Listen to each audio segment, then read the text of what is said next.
এই কতলের বদলায় আপনাকেও কতল করা হবে। কাকে বললেন? মুহাদ্দিসকে বললেন আপনাকেও কি করা হবে? কতল করা হবে।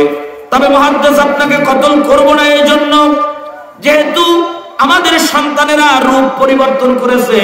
আল্লাহর নবী হাদিসে বলেছেন, যদি কোনো মানুষ হোক আর মাখলুকের ভিতরে নিজের চেহারা নিজের রূপ যদি পরিবর্তন করে তাকে মেরে ফেলা জায়েজ আছে। সুবহানাল্লাহ বলেন। ও মুহাদ্দিস, তারা ছিল জিন, সর্প রূপ ধারণ করেছে, আপনি হয়তো ভয় পেয়েছেন, এরপরে আপনি 3 বার সরে যেতেও বলেছেন, তারা যায় নাই, আপনি পিটিয়ে মেরে ফেলেছেন। তবে মুহাদ্দিস সাহেব, কতলের বদলা কতল। আরো একটা আছে, সেটা হলো কেউ যদি কতলের বদলে কতল আদালত তাকে না দেয় তাহলে মোটা অঙ্কের জরিমানা করা হয়, আছে না?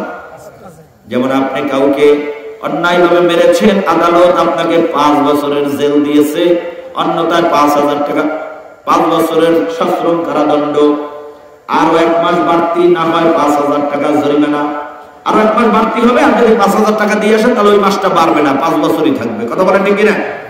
আমার দেশ সন্তান মেরেছেন, সন্তান আমরা ফিরে পাবো না, কিন্তু যে আল্লাহ তাআলার মহাগ্রন্থ আল কোরআনের বাণী শুনে আমার সন্তানেরা মারা গেছে, আপনার কাছ থেকে জরিমানা হিসেবে আমরা নিব।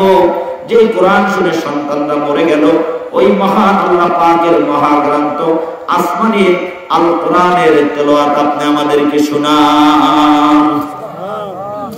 ভাইরা আমার, মুহাদ্দিস শাহ ওলিউল্লাহ মুহাদ্দিস দেহলভী রাহমাতুল্লাহ আলাইহি এই আল্লাহর কালামের সূরা আর রহমানের তেলাওয়াত শুরু করে দিলেন।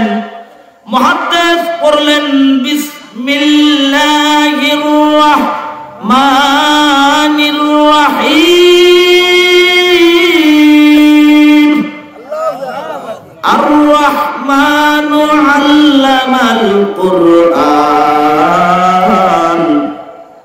খালাকাল ইনসানা আল্লামাহুল বায়ান।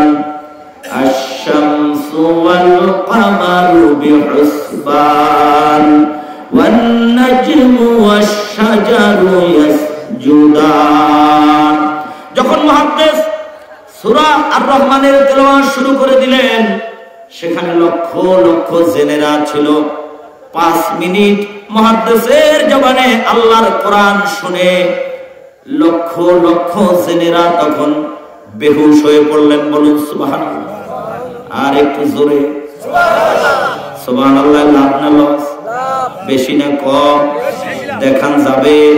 হ্যাঁ, দেখানো যায়। এখন যদি আমি আপনাদেরকে বলি এই খালে একটা ডুব দিয়ে আসেন, কে কে যাবেন ডুব দিতে? যাবেন? আমার তো অনেকেই ভালোবাসেন, তাহলে যাবেন না কেন? 2-1 যাইবেন না ডুব দিতে? আমি বললেও যাবেন না? আপনারা তো প্রশ্নের উত্তর বোঝেন না, জবাবও বোঝেন না। আপনারা বলবেন হুজুর ডুব দেবো, কিন্তু দিলে লাভ কি? লাভটা আগে বলবেন, তারপরে দেবো, এটা বলবেন না আপনারা? এই জন্য কোরআনের মাহফিলে কিছু কথা আপনাদের সাথে মত বিনিময় আগে করতে হয়। কারণ আল্লাহ বলেন, এ কোরআনে আছে, আলাইসাল্লাহু বিকাফিন আবদা। আল্লাহ বলেন, হে বান্দা, আমি আল্লাহ কি তোর জন্য যথেষ্ট নন? এখানে আমরা কি বলবো? যে আল্লাহ আপনি আমাদের জন্য যথেষ্ট। কি বলেন, ঠিক কিনা? আল্লাহ আমাদের জন্য কি যথেষ্ট।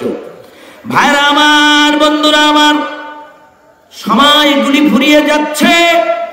যদিও কথার মতন কথা অন্ধ হুজুর বলেছে, কিন্তু কথাগুলি ছিল অত্যন্ত গুরুত্বপূর্ণ। কথা বলেন ঠিক? কারণ কবি বলছে, তোমার গোনা দিনে ফুরাইয়া গেল, যৌবনে